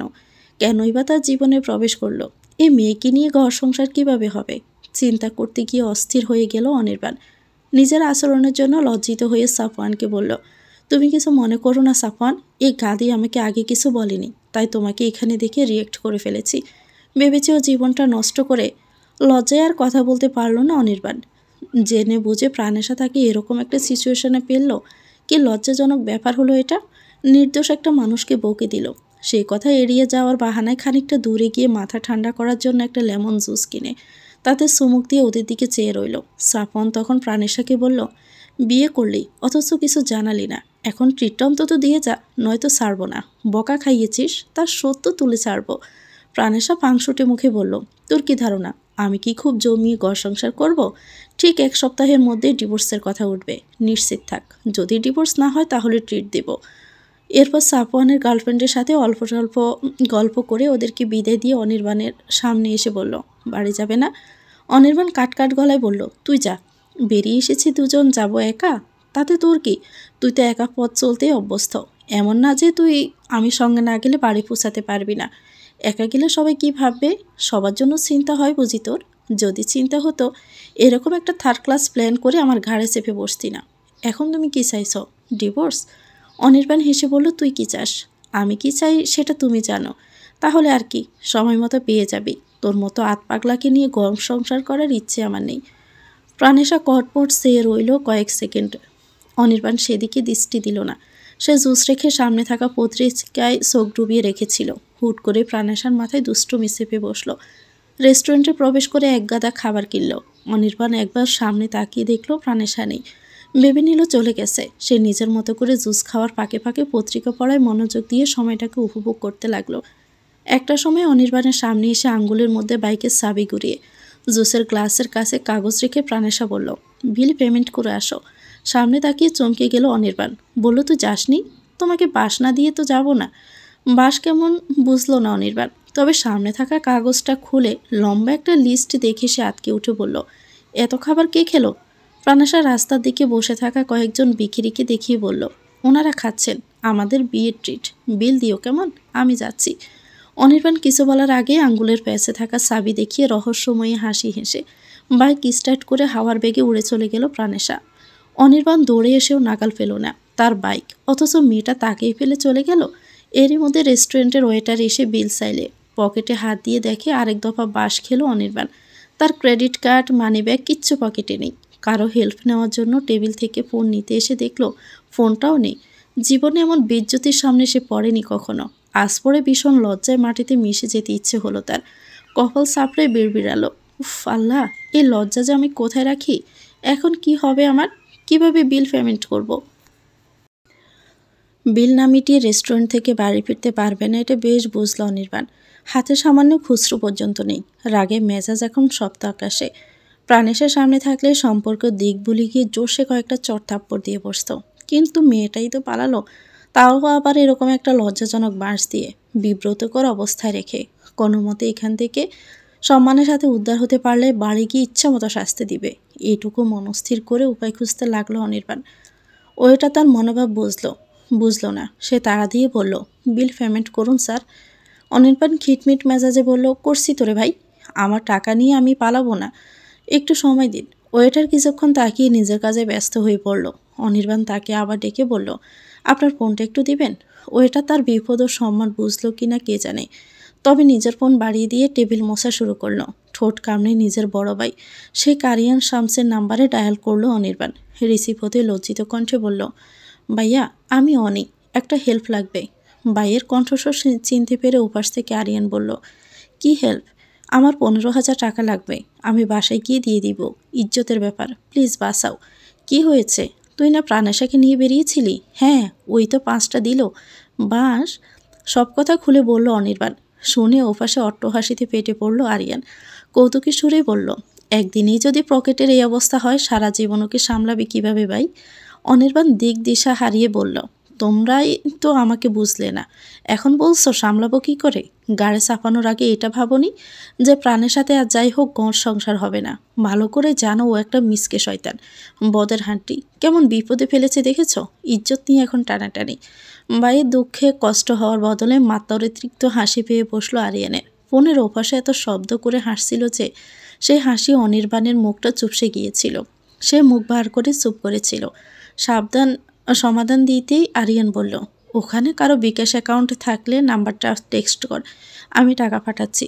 থ্যাংক ইউ ভাইয়া, আমি বাড়ি গিয়ে ফেরত দিয়ে দিব। দূর, ফেরত দিতে হবে না, নাম্বার দে কুইক, আমার মিটিং আছে। ওয়েটারের বিকাশ নাম্বারটাই আরিয়ানকে দিয়ে 5 মিনিট অপেক্ষা করলো অনির্বাণ। এর মধ্যে টাকা চলে এলে 10,000 টাকা বিল মিটিয়ে বাকি টাকা পকেটে রেখে রেস্টুরেন্টের বাহিরে পা রাখতে বিকেরিদের সামনে পড়ে গেল সে। দলবেঁধে সবাই তার সামনে এসে প্রশংসা এবং দোয়া করে বাসিয়ে দিল। সবচেয়ে বেশি যে দোয়া করলো তা হলো, তোমার বউটা খুবই সুন্দর বাজান, অমন সুন্দর মনের মানুষ আজকাল দেখাই যায় না। আল্লাহর কাছে দোয়া করুম রোজ, ভালো থাইকো দুজনে। এই জাতীয় দোয়া ও প্রশংসা শুনলে লজ্জাই লাগে। লজ্জা থেকে বাঁচতে ওনাদের পাশ কাটিয়ে একটা সিএনজি থামিয়ে বাড়ির দিকে রওনা দিল অনির্বাণ। নতুন যে চারা গাছ এনেছিল সেগুলোই বাড়ির আঙিনায় রোপণ করছিল প্রাণেশা। যেহেতু তার আর কোনো কাজ নেই, তাই আস্তে ধীরে সময় নিয়ে মনোযোগ দিয়ে নিজের কাজটা করছিল। মাথা নুইয়ে কাজ করছিল বলে বাগানের মাঝখানের রাস্তা দিয়ে অনির্বাণের প্রবেশটা সে দেখতে পেল না। অনির্বাণ ঘরে প্রবেশ করে চারপাশে চোখ ঘুরিয়ে প্রাণেশাকে খুঁজল। এদিক ওদিক কোথাও নেই। বকাঝকা পরে দিবে এ ভেবে ফ্রেশ হতে নিজের রুমে প্রবেশ করে বিছানার উপর রাখা নিজের ক্রেডিট কার্ড, মানিব্যাগ ও মোবাইল দেখে নিশ্চিত হলো প্রাণেশা বাড়িতেই আছে। কিন্তু চিন্তা বাড়ল, মোবাইল না হয় হাত থেকে কেড়ে নিয়েছিল বলে ওটা প্রাণেশার হাতেই ছিল। মানিব্যাগ ও ক্রেডিট কার্ডের নাগাল মিটে পেল কি করে? পকেট কাটলো? সন্দিহান মনে নিজের প্যান্টের পকেট চেক করলো অনির্বাণ। কোনো দিকে ছেঁড়াপাটা নেই, অথচ সব কিছু প্রাণেশার দখলে। কিভাবে কি হলো ভাবতে ভাবতে যখন কোনো সমাধান পেল না, চোখে মুখে বিরক্তি ও রাগ নিয়ে সব কিছু গুছিয়ে রেখে টাওয়াল ও পোশাক নিয়ে ওয়াশরুমে প্রবেশ করলো। লম্বা সময় ধরে শাওয়ার নিয়ে বের হতে প্রাণেশার মা তার মেজ চাচি তাহমিনা আহমেদের মুখোমুখি পড়ে যায়। তিনি দরজার কাছে দাঁড়িয়ে আছেন, হয়তো কিছু বলতে বা জানতে এসেছেন। এত কিছু না ভেবে হাসি মুখে বলল, কিছু বলবে চাচিম্মা? তাহমিনা আহমেদ গম্ভীর চেহারা নিয়ে শুধু উপর নিচ মাথা নাড়লেন। অনির্বাণ সে চেহারা খেয়াল করে চেয়ার বাড়িয়ে দিয়ে বলল, বসো এখানে, তারপর বলো। তিনি বসলেও কিছু বলতে পারছিলেন না, কেবলই আনমনে কিছু একটা ভেবে যাচ্ছিলেন। অনির্বাণ সে ভাবনারত চেহারার দিকে তাকিয়ে বলল, কি বলতে এসেছো নির্ভয়ে বলো, আমি তোমার ছেলেরই মতো, আমার সামনে কেন এত সংকোচ করো? তাহমিনা আহমেদ বিষণ্ণতা ভরায় কণ্ঠে বললেন, প্রাণের এই উদ্ভট কাজকর্ম আমাকে খুব চিন্তা করে ফেলছে অনি। এই জেদ, এই রাগ, এসব কিভাবে এলো মাঝে মধ্যে আমি ভেবে পাই না। মেয়েটাকে বুঝাবো, সে সুযোগও আসে না, 2 মিনিট সময় দেয় না কাউকে। সব সময় ওর এই খামখেয়ালি আচরণ মেনে নেওয়া যায় না। আমরা সবাই অতিষ্ঠ, সব কিছুর একটা লিমিট থাকে, কিন্তু ও সব লিমিট ক্রস করে ফেলেছে। বিয়েটাকেও সিরিয়াসলি নিচ্ছে না কেন বলতো? অনির্বাণ কি বলবে ভেবে পেল না। এমন না যে প্রাণেশাকে সে খুব ভালো বোঝে, একেবারেও বুঝে না এটাও নয়, তবে এরকম চলাফেরাটা খুব চিন্তার। প্রাণেশা খুব যে বেয়াদব, উচ্ছৃঙ্খল কিংবা মারকুটে এমনটাও নয়। তার একটাই সমস্যা, সে নিজের মতো করে বাঁচতে ভালোবাসে, নিজেকে সময় দিতে ভালোবাসে, নিজের কথা ও ইচ্ছেদের গুরুত্ব দিতেই ভালোবাসে। এইটুকুতে যদি আঘাত চলে আসে তাহলেই একটু রাগ, একটু জেদ ও গোস্বা দেখায়। একটু ভেবেচিন্তে অনির্বাণ বলল, ও কি কাউকে ভালোবাসতো? না না, এমনটা হলে রূপ ও তানি নিশ্চয়ই জানত। তানিশা হচ্ছে প্রাণেশার বড় বোন, আর রূপকথা হচ্ছে এবারের বড় ছেলে আরিয়ানের বিবাহিত স্ত্রী। তাদের 2 বছরের একটা মেয়েও রয়েছে। বাড়ির গুরুজনদের সাথে সম্পর্ক যেমনই হোক, রূপকথার সাথে প্রাণেশার সম্পর্কটা গলায় গলায়। প্রাণেশার বিষয়ে যদি কেউ কিছু বেশি জানে সেটা একমাত্র রূপকথা, এরপর তানিশা। তানিশা খুব কমই বোনকে জানে, বুঝে, রূপকথার মতো করে বোঝে না। বিয়ের পর থেকে বোনকে সে সময় দিতে পারে না, নিজের স্বামী ও সংসার নিয়েই সে ব্যস্ত। চাচি আম্মার কথায় মাথা নেড়ে অনির্বাণ বলল, বিয়ের ব্যাপারটা কি ওর উপর জোর করে চাপিয়ে দাওনি? তাহমিনা আহমেদ খানিক চুপ থেকে বললেন, ওর সে ছোট ছোট ছেলে মেয়েদের বিয়ে হয়ে যাচ্ছে, ওর নিজেরই সবকটা বান্ধবী বিয়ে করে সন্তানের মা হয়ে গেছে, শুধু ওই উল্টাপাল্টা লজিক দেখিয়ে বিয়ে বানসাল করে দিতে চাই। আমি নিশ্চিত গতকালকের বিয়েটাও ইচ্ছে করে ভেঙেছে। অনির্বাণ সামান্য হেসে বলল, ঠিকই ধরেছ, তোমার মেয়ে প্ল্যান করে বিয়েটা ভেঙেছে। কিন্তু শেষ পর্যন্ত সাকসেসফুল হয়নি, কারণ তোমরা মুরব্বীরা আমাকে বলির পাঠা হিসাবে পেয়েছ। অমন করে বলিস না অনি, ছাড়ো। তুমি ভাবির সাথে কথা বলেছিলে প্রাণের পছন্দ অপছন্দ নিয়ে? হ্যাঁ বলেছিলাম। ও তো বলল প্রাণেশা কাউকে ভালোবাসে না, এমন কেউ নেই ওর জীবনে। তাহলে বিয়ে নিয়ে ওর এত আপত্তি কেন? সেটাই তো ভাবছি বাপ। গতকাল রাতে নিজের ঘরে ঘুমালো, সকালে উঠে জানতে চাইলাম ঘরে কখন এলো, বলল ও নাকি এই বিয়েটাই মানে না, তাই তোর ঘরে সে থাকবে না। এখন আমি কি করব? তুই তো জানিস ওর বাবা কতটা রাগী, কিছু হলেই লোকটা শুধু আমার উপরে চটপাট করে। দুপুরের খাবার খাওয়ার জন্য দেবরকে ডাকতে এসেছিল রূপকথা। দরজায় দাঁড়াতেই দুজনের কথা তার কানে এলো। কাছে এসে বলল, তোমরা এই আত পাগলাকে নিয়ে পড়ে আসো, ও চিন্তা বাদ দিয়ে খেতে এসো। সবাই অপেক্ষা করছে, এমনিতেই আজ অনেকটা দেরি হয়ে গেছে। ঠিক সময়ে খাবার টেবিলে সবাইকে না দেখলে অনির্বাণের বাবা খুবই রাগারাগি করবেন। নির্দিষ্ট সময়ে খাবার টেবিলের সামনে উপস্থিত হওয়া বাধ্যতামূলক। এ বিষয়টা মাথায় রেখে এই ঘর সংসার সামলাচ্ছেন বাড়ির গিন্নিরা। দেরি হলে বাড়ির মুরব্বী মানুষটা কষ্ট পাবেন দেখে ছাড়লেন তাহমিন আহমেদ। অনির্বাণও তাকে তাড়া দিলেন। তিনি বেরিয়ে যাওয়ার পর রূপকথাও বেরিয়ে যাচ্ছিল। কি ভেবে যেন কিছু পথ পিছিয়ে এলো সে। অনির্বাণ আয়নার সামনে দাঁড়িয়ে বেজাজ চুল মুছছিল। রূপকথা বলল, তুমি কি কাল ঢাকায় চলে যাবে? অনির্বাণ উত্তর দিল, হ্যাঁ ভাবি, কাজের চাপ আছে। প্রাণেশাকে সাথে নিবে? একটু ভেবে অনির্বাণ বলল, যেতে চাইলে নিব, নয়তো এখানেই থাকবে। কিন্তু সমস্যা তো একটাই, ও ডিভোর্স চাইছে। প্রাণেশার জন্য এই সিদ্ধান্ত নেওয়া কঠিন কিছু না। এটা আর কেউ না জানলেও রূপকথা খুব ভালো মতোই জানে। সে কথা শুনে দেবরকে বলল, ও চাইলেই তুমি ডিভোর্স দিয়ে দিবে? এত সহজ সব কিছু? সম্পর্ককে এতটা মূল্যহীন তোমরা কেন ভাবছো অনি? অনির্বাণ হেসে বলল, আমি তো না, তোমার ননদিনীর ইচ্ছে। স্বামী হিসাবে আমার দায়িত্ব ওর ইচ্ছের মূল্য দেওয়া। এই কথাতে রূপকথা একটু নাটকে হাসি ঠোঁটে ঝুলিয়ে বলল, তোমরা কে কবে ওর ইচ্ছের মূল্য দিয়েছ বলো তো? অনির্বাণ একটু থামলো, টাওয়াল হাতে নিয়ে রূপকথার মুখোমুখি দাঁড়িয়ে বলল, ও যা করছে নিজের ইচ্ছেতেই তো করছে, সব কিছুকে ফেলনা ভাবছে। জীবনে কোনো কিছুরই গুরুত্ব ওর কাছে নেই। ও শুধু নিজেকে ভালো রাখতে জানে, আর কিছু নয়। ওকে দিয়ে ঘর সংসার ভালোবাসা এগুলো আশা করা বোকামি। রূপকথা ফের হেসে বলল, ঠিকই বলেছ, ওর কাছে এগুলো আশা করা বোকামি। ও না হয় সম্পর্কের মূল্য বোঝে না, তুমি তো বোঝো। একটা সুন্দর সম্পর্ককে গোড়া থেকে যত্ন করে গড়ে তোলার আগে ভেঙে ফেলার সিদ্ধান্ত কেন নিচ্ছ? সময় নিয়ে সম্পর্কটার ব্যাপারে একটু পজিটিভ ভাবনাকে মনে ঠাঁই দেওয়া উচিত নয় কি? উপন্যাস মাথা ঝাঁকিয়ে অনির্বাণ বলল, অবশ্যই উচিত, এবং আমি সেটা চাই। কিন্তু এর মানে এই না যে আমি তোমার ননদিনীকে ভালোবাসি। এই সম্পর্কটা পবিত্র, পবিত্র বলেই এটা আমার কাছে মূল্যবান, ভীষণ যত্নের ও আকাঙ্ক্ষার। তাই আমি এর মূল্য দিব, যেমন করেই হোক। জড়িয়ে তো গিয়েছি একসাথে, আলাদা হওয়ার প্রশ্নই আসে না। ও মাথা মোটা হলে কি হবে? আমি তো আর সেটা নই। যা করব ভেবেচিন্তেই করব ভাবি, তুমি টেনশন করো না। এবার একটা স্বস্তির নিঃশ্বাস ফেলল রূপকথা। নির্বার হাসি দিয়ে বলল, থ্যাংক ইউ, মোস্ট ওয়েলকাম। ফিরে যেতে গিয়ে রূপকথা আবারও অনির্বাণের সামনে এসে বলল, আগামীকাল যাওয়ার আগে আমাকে আধ ঘন্টা সময় দিয়ে তো কিছু গুরুত্বপূর্ণ কথা শেয়ার করব। গুরুত্বপূর্ণ কথা কি, কেন, কাকে নিয়ে এসব কিছুই প্রশ্ন করল না অনির্বাণ। গার্নিয়ারের সম্মতি জানিয়ে বলল, ঠিক আছে। দুপুরে খাবার টেবিলে সবাই উপস্থিত হলেও বাচ্চাদের যারা স্কুল কলেজে পড়ে তারাও কর্মজীবীরা ব্যতীত সবাই নিজ নিজ আসনে বসে খাওয়ার আয়োজন শুরু করেছেন। প্রাণাশা তখন কাদামাটিতে মাখামাখি হয়ে ঘরে প্রবেশ করেছে। একসাথে অনেকগুলো গাছ রোপণ করে সে যথেষ্ট ক্লান্ত। ঘরে পা রাখতেই রূপকথা বলল, সে কখন ডাকলাম এখন এলি? যা তাড়াতাড়ি গোসল করে খেতে আয়। অনির্বাণের বাবা শেখ শাফিউল আলম সব সন্তানকে স্নেহের চোখে দেখেন। তাদের ভালো মন্দের খোঁজখবর যেমন নেন, তেমনি ভুল দুটি দেখলে শাসনও করেন। সকালে তার মেজো ছেলেও প্রাণেশা একসাথে বেরিয়ে গিয়েছিল। বাড়ির সবাই সেটা দেখেছে, কিন্তু ফিরেছে আগে পরে। অনির্বাণ একটু আগে মা চাষিদের বলেছিল প্রাণেশা কিভাবে তার পকেটের 12টা বাজিয়েছে আজকে। যদিও সে কৌতুক করে বলেছিল সবাইকে হাসানোর জন্য, তা শুনে সবাই হু হু করে হাসলেও শফিউল আলম গম্ভীর মেজাজ ধরে বললেন, তোমরাই মেয়েটাকে রাগিয়ে দাও, নয়তো ইচ্ছে করে দুষ্টমি করে না। নিশ্চয়ই অনি এমন কিছু করেছে যার কারণেও খেপে গিয়ে উদ্ভট আচরণ করেছে। প্রাণাশাকে নিয়ে বাবার এই সাপোর্ট দেখে খাওয়া থামিয়ে অনির্বাণ বলল, আমি মোটেও ওকে রাগাইনি, ওর শিরায় উপশিরায় শয়তানি লুকোনো, তুমি দেখতে পাচ্ছ না? কাছে ছিল বিদায় প্রাণেশাও এই কথা শুনল। রেগে মেগে বোম হয়ে ডাইনিংয়ের সামনে এসে বলল, আর তুমি যে ওখানে সামান্য কয়টা গাছের মূল্য নিয়ে বিক্রেতার সাথে দর কষাকষি করছিলে, সেটা বুঝি দোষের না? কোনো কিছু কিনতে গেলে ক্রেতা বিক্রেতার মধ্যে দামাদামি তো হবেই। নার্সারিতে গিয়ে সেরকমটাই হয়েছিল। এই মেয়েটা সেটা নিয়েও যে মেজাজ দেখাবে তা কি সে জানতো? নিজের দিক স্পষ্ট করতে অনির্বাণ বলল, এটা নর্মাল ব্যাপার প্রাণেশা, একটু এদিক ওদিক তো হয়। তাই বলে তুই আমাকে ভাগের খাঁচায় ঢুকিয়ে দিয়ে ক্রেডিট কার্ড ও মানিব্যাগ নিয়ে পালিয়ে আসবি? এটা কোন ধরনের বাচ্চামো বলতো?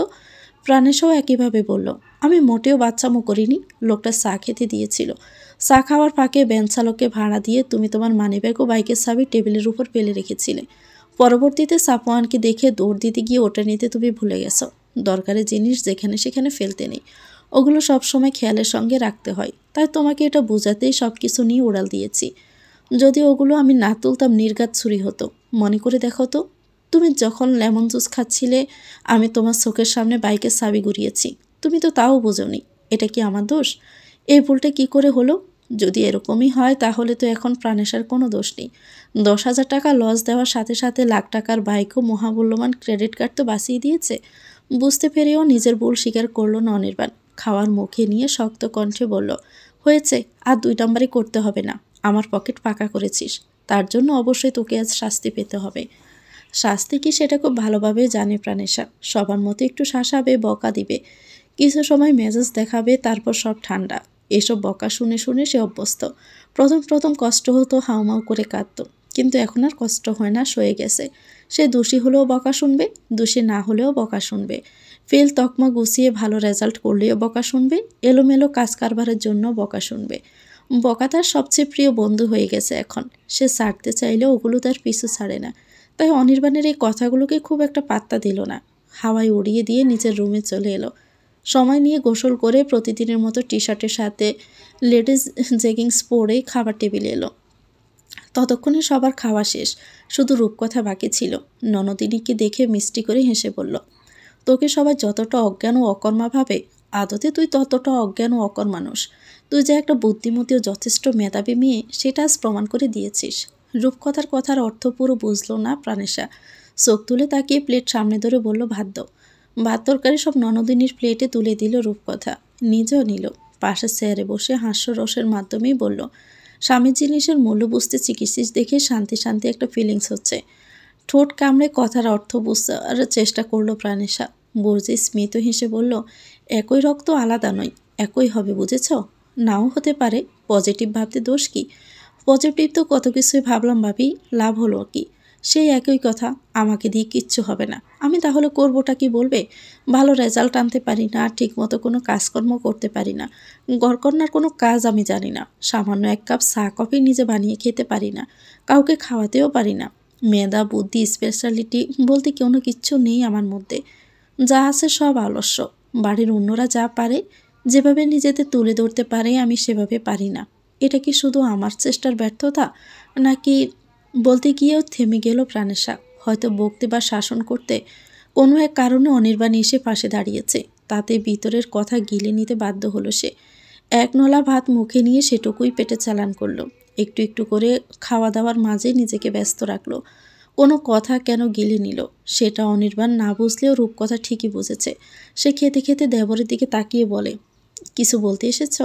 অনির্বাণ মাথা নেড়ে প্রাণেশা দিকে ইশারা করে বলল, তোমার ননদিনীকে বলে দিও আজ রাতের জন্য যেন আমার রুমে আসে।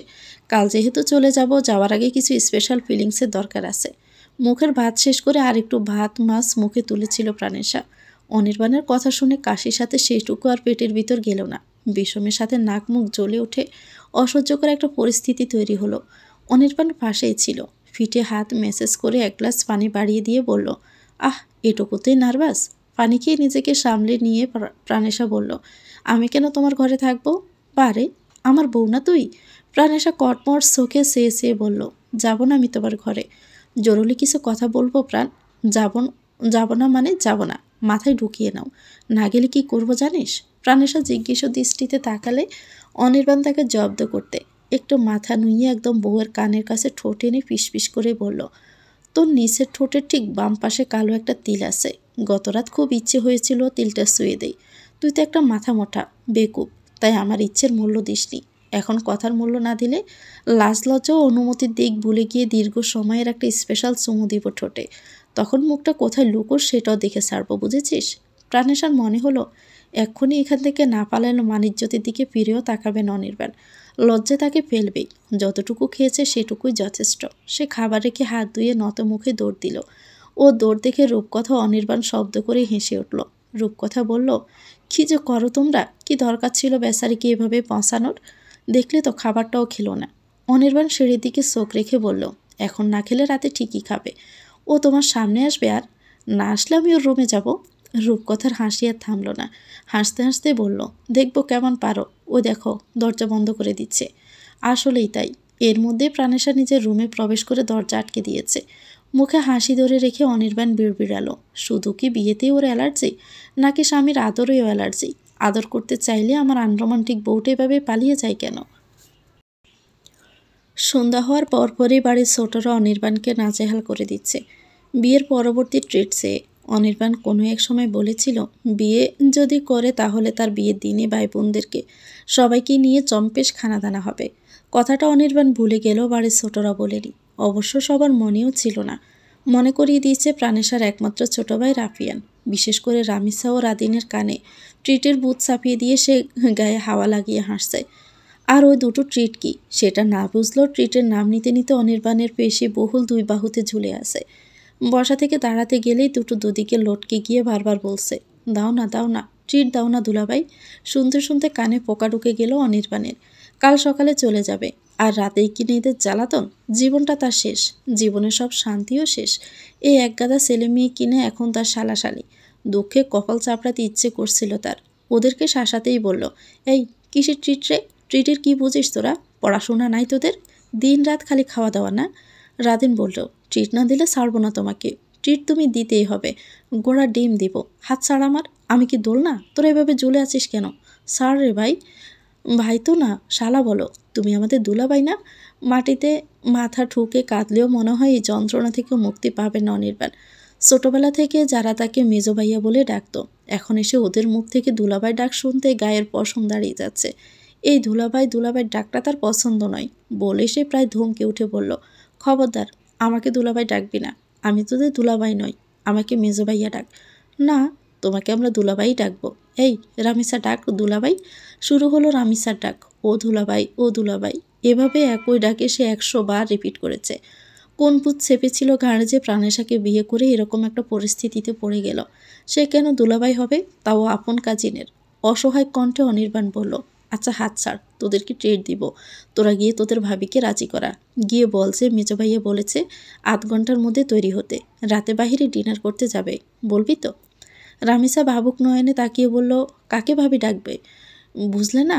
বিদায় কিছু বলতেও পারল না। রাদিন বলল, ভাবিকে? কে আবার? তোদের আদরের বোন প্রাণেশা। যদি আজ ট্রিট সার্স তাহলে এক্ষুনি প্রাণেশাকে ভাবি ডেকে নিয়ে আয়। রাদিন গাল মুখ ফুলিয়ে বলল, সোনা আপুকে ভাবি কীভাবে ডাকবো? ভাইকে দুলাভাই যেভাবে ডাকিস, আপুকে ভাবি সেভাবেই ডাকবি। যা পুট। ভাবি না ডেকে আমার কাছে আসবি তো দুটোকে কান ধরে এখানে উঠবস করাবো। কথা ক্লিয়ার? এরপর দুটোকে কান পড়া দিল অনির্বাণ। রামিসা ও রাদিন বিড়বিড় করতে করতে প্রাণেশার রুমে দরজার কাছে গেল। বাহির থেকে দরজা আটকানো দেখে রাদিন ডাক দিল, ভাবি দরজা খুলো, ভাইয়া তোমাকে ডাকছে। সেই যে লজ্জায় দরজা আটকে ছিল আর খোলেনি। ঘর থেকে বেরো হয়নি। রুমের ভিতর বসে বসে নিজের পছন্দের কাজটা করছিল প্রাণেশা। আসমকাই ভাবি ডাক শুনে অস্পষ্ট স্বরে। সে ডাক বিড়বিড়ালো একবার, কানে নিল না। আবারও রাদিনের কণ্ঠে। ভাবি ডাক বেশি আসাতে হাতের কাজ ফেলে দরজা খুলতে দেখল পিচ্ছি দুটো দরজার সামনে দাঁড়িয়ে আছে। ওদের মুখোমুখি হয়ে বলল, কে ভাবি? রাদিন স্পষ্ট কণ্ঠে উচ্চারণ করলো, তুমিই তো ভাবি। আমি তোর ভাবি হলাম কবে? এখন থেকে। কে শিখিয়েছে তোকে এই কথা? কিছুটা দমকে উঠে প্রশ্ন করলো প্রাণেশা। রাদিন ও রামিসা দুটোই ভয় পেয়ে একটা আরেকটার হাত চেপে ধরল। রাদিন উকি দিয়ে ড্রয়িং রুমের সোফায় গিয়ে দৃষ্টি দিতেই সেদিকে চোখ যায়। কার শেখানো এসব কথা সেটা বুঝে গেল প্রাণেশা। দরজায় হেলান দিয়ে দাঁড়িয়ে বলল, আমার হাতে যে কঞ্চি থাকে সেটা দেখেছিস তো? রাদিন কাসুমাসু হয়ে বলল, ওটা দিয়ে কি করবে? তোদের পিঠে ভাঙবো। আর যদি আমাকে ভাবি ডাকিস, রোজ সকালে নিয়ম করে 100 বার কান ধরে উঠবোস করবি, তাও বাড়ির সবার সামনে, মনে থাকবে? প্রাণেশাকে এমনিতেই ভয় পায় ওরা, এই কথাতে আরও ভয় পেল। ভাবি ডেকে বিপদ বাড়াতে রাজি নয় ওরা, তাই যান বাঁচাতে দৌড়ে আবার অনির্বাণের সামনে গেল। ওদের বুঝিয়ে সুজিয়ে আরাম করে আধা শোয়া হয়ে টেলিভিশন দেখছিল অনির্বাণ। পিচ্ছিদের আবার সামনে দেখিয়ে বলল, ভাবি ডেকে এসেছিস তো? রাদিন বলল, সোনা আপু তো কঞ্চি দিয়ে মারবে, এখন আমি তোদেরকেই আছাড় মারব। আজ থেকে নিয়ম করে প্রাণেশাকে 24 ঘন্টায় 48 বার ভাবি ডাকবি, বোঝা গেছে? দমক খেয়ে দুজনেই ফুঁপিয়ে উঠল। ফুপাতে ফুপাতে রাদিন বলল, যদি মারে মারুক, মার খেয়েও ডাকবি, ডাকা কিন্তু মিস করা যাবে না। দুটোকে ঠিকঠাক মতো কাজ করতে পারে কিনা সেটাই দূর থেকে দেখছিল রাফিয়ান। ওদের দিয়ে যে কোনো কাজ হবে না, উল্টো ট্রিট মিস হয়ে যাবে, সেটা বুঝে শেষবেলা সেই এলো। সামনে এসে নির্ভয়ে বলল, তুমি কিন্তু বলেছিলে ট্রিট দিবে, এখন কথা পাল্টাচ্ছ। অনির্বাণ বলল, আমি মোটেও কথা পাল্টাচ্ছি না, ট্রিট আমি ঠিকই দিব, কিন্তু ওদেরকে বল তোর বোনকে গিয়ে ভাবি ডাকতে। সোনাপু যে কত মেজাজি সেটা তো তুমি জানো দুলাভাই, বলে দাঁত কেলিয়ে হাসলো রাফিয়ান। অনির্বাণ নিজের চুল টেনে ধরে বলল, খবরদার আমাকে দুলাভাই ডাকবি না, বোনের স্বামী তো দুলাভাই হয় তাই না? বোনের স্বামী দুলাভাই হলেও বাড়ির ছেলে দুলাভাই হয় না, মাথায় ঢুকিয়ে নেই এটা। বাড়ির ছেলে হও কি অন্য কিছু, আমার তাতে কি আসে যায়, আমার বোনের স্বামীকে আমি দুলাভাই ডাকবো, এটাই শেষ কথা। একটু আগে ওদের বলেছি, এখন গিয়ে মিষ্টি ফু, ছোট ফু, সেজো ভাইয়া ও লম্বু ভাইয়াকে বলবো সবাই যেন তোমাকে দুলাভাই ডাকে। নিজের বোনের কথা আসাতে অনির্বাণ বলল, আয়সা কেন আমাকে দুলাভাই ডাকবে? ছোটাফু না ডাকলো মিষ্টুফু, সেজো ভাইয়া ও লম্বু ভাইয়া তো ঠিকই তোমাকে দুলাভাই ডাকবে। আগুনের পাত্রে খানিকটা ঘি ঢেলে মিষ্টি করে আবারও হাসলেও রাফিয়ান। সে খুব একটা ছোট নয়, এই বছর 10-এ উঠেছে। আয়শা, মাহেশ ও রেদওয়ান তার চেয়ে 3 বছরের বড়। ওরা ইচ্ছে দিয়েছে, বোন দুজনকে রাফিয়ান ছোট আপু, মিষ্টি আপু বলেই ডাকে, আর রেদওয়ানকে লম্বু ভাইয়া বলে ডাকে। ওদের মধ্যে রেদওয়ান ও আয়শা কমার্সের স্টুডেন্ট ও মায়েশা সায়েন্সের। প্রাণেশার তুলনায় ওরা সবাই যথেষ্ট ভালো পড়াশোনাতে। এক একজন দুষ্টুমি করলেও মেপে মেপে করে। আজ অনির্বাণকে খেপাতে এই বুদ্ধি এঁটেছে রাফিয়ান। যেহেতু অনির্বাণ সকালে চলে যাবে, ট্রিট নেওয়ার সুযোগ তাদের এখনই, এরপর আর কবে আসবে তার ঠিক নেই। সে জম্পেশ খানাদানা মিস করার ছেলে নয়, তাই এই দুষ্টমি। তার হাসি দেখে পুষে উঠে অনির্বাণ সোফার কুশন হাতে নিয়ে ছুঁড়ে ফেলতে গেলে তার আগেই নিজের রুমে দৌড় দিল রাফিয়ান। যাওয়ার আগে আরও 2 চামচ ঘি বাড়িয়ে দিতে গানের সুরে চেঁচিয়ে বলল, দুলাভাই দুলাভাই, ও আমার দুলাভাই। অনির্বাণও একইভাবে চিৎকার দিয়ে বলল, শয়তানের চেলা, নেক্সট টাইম যদি তোকে আমার সামনে দেখি, শালা দুলাভাই সম্পর্ক কেমন হয় বুঝিয়ে দিব। ওদের এই দুষ্টু মিষ্টি খুনসুটিময় মুহূর্ত বাড়ির বড়রা উপভোগ করছিলেন। ছোট ছোট ছেলেরা ঘরকে প্রাণবন্ত করে রেখেছে বলে বাড়িতে এত আনন্দ, এত সুখ। এই দুষ্টমি সবাইকে আনন্দ দিলেও অনির্বাণকে খুব ঝামেলায় ফেলে দিয়েছে। বেচারা নিজেকে দুলাভাই মানতেই পারছে না। তা দেখে বাড়ির সবার মুখে হাসি ফুটেছে। এদিকে সবার হাসি দেখে ফাটা বেলুনের মতো চুপসে গেল অনির্বাণ। চোখ গরম করে মাসাসিদির দিকে তাকিয়ে দাঁত কিরমির করে বলল, শুধু তোমাদের জন্য আমি আজ এই সিচুয়েশনে পড়েছি, অসহ্য। ছোটরাও আমাকে এখন ফসাচ্ছে। সব কাজিনেরা একসাথে বসেছে ওদের বাড়ির হলরুমে, যেখানে শুধু ওদেরই আড্ডাও হইচই চলে। রাফিয়ানের একটাই কথা, ট্রিট আজকে তার চাই। মায়েশা ও রেদওয়ান তাতে লাভ দিয়েছে। ওরা আবার যমজ ভাই বোন, কিন্তু আয়শা মানতে নারাজ। ভাইদের এক একটা ভীষণ রাগী। ওদের কাছে ট্রিট চাওয়া মানে বকুনি খাওয়া। ওদের এই মিটিংয়ের সবচেয়ে নীরব সদস্য নাহিয়ান, যে মায়েশা ও রেদওয়ানের বড় ভাই। আবার না, আরিয়ানও অনির্বাণের চেয়ে বয়সে ছোট। প্রীতে কাচ্ছি পেলে আসে, না পেলে নাই, তবে খাওয়ার জন্য এত যুদ্ধেও সে নাই। তাই নীরব শ্রোতা হয়ে ল্যাপটপের স্ক্রিনে চোখ রেখে চাকরির বিজ্ঞাপন দেখছে সেও প্রাণেশা একই বয়সের। ফার্স্ট ক্লাস পেয়ে ইকোনমিক্সে অনার্স শেষ করেছে নাহিয়ান। আপাতত ছোটোখাটো একটা পার্ট টাইম জব দরকার, পাশাপাশি মাস্টার্স শেষ করার চিন্তা ভাবনা তার মধ্যে আছে। বিয়ের হুলস্থুলে খুব একটা গায়ে মাখেনি, এর ট্রিটও সে গায়ে মাখল না, নিজের মতো করে কাজে ব্যস্ত হয়ে রইল। আয়শা নখ কামড়াতে বলল, ট্রিটের কথা মাথা থেকে সরিয়ে ফেলো সবাই, না হলে বকা খেতে হবে। রাফিয়ান মোটেও ছাড়ার পাত্র নয়। বসে বসে ভাবছিল দুলাভাইয়ের থেকে ট্রিট কীভাবে আদায় করবে।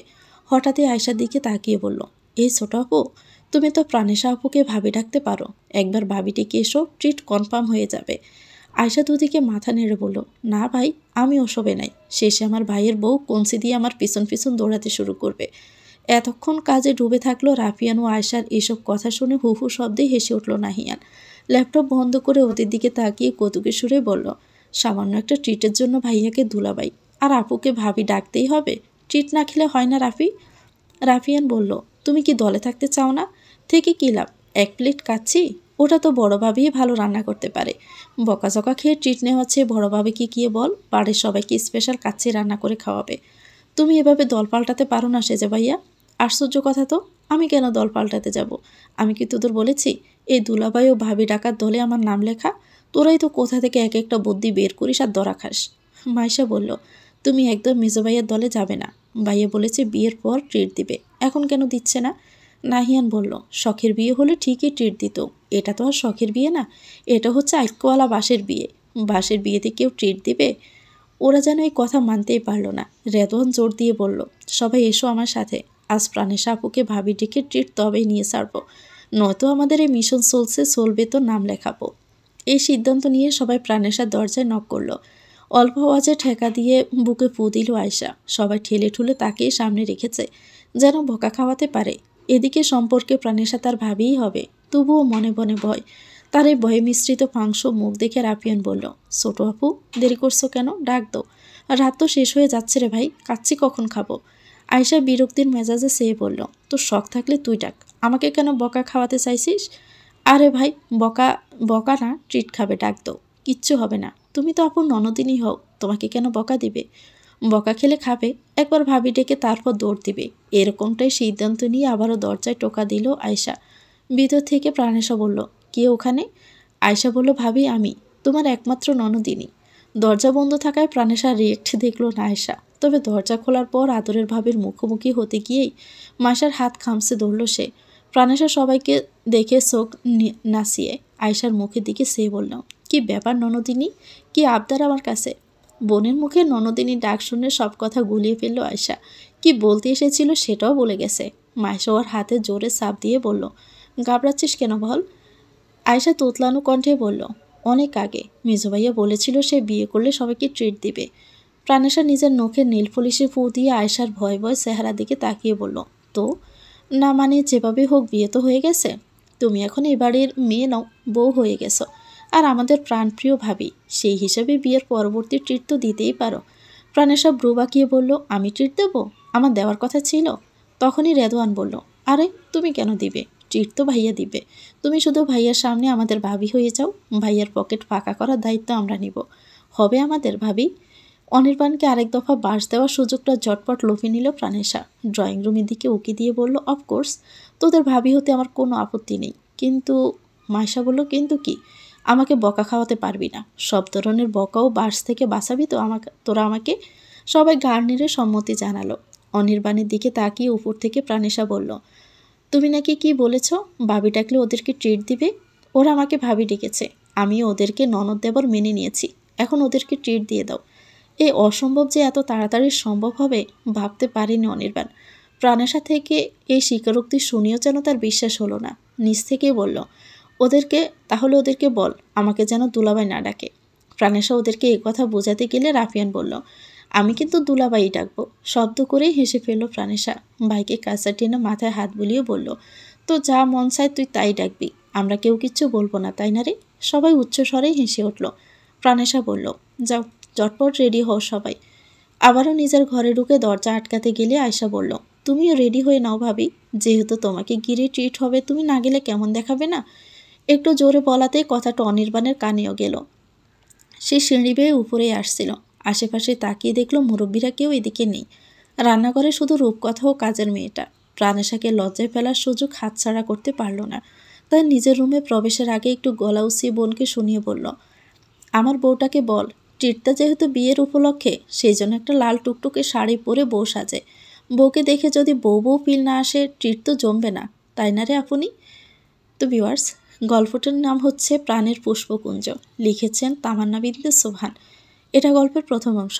পরবর্তী অংশ পেতে চ্যানেলটিকে সাবস্ক্রাইব করে আমাদের সাথে থাকবেন। ভিডিওটি ভালো লাগলে একটি লাইক দিয়ে দিবেন, কমেন্ট করে জানাবেন কেমন লেগেছে। আল্লাহ হাফেজ, আসসালামু আলাইকুম।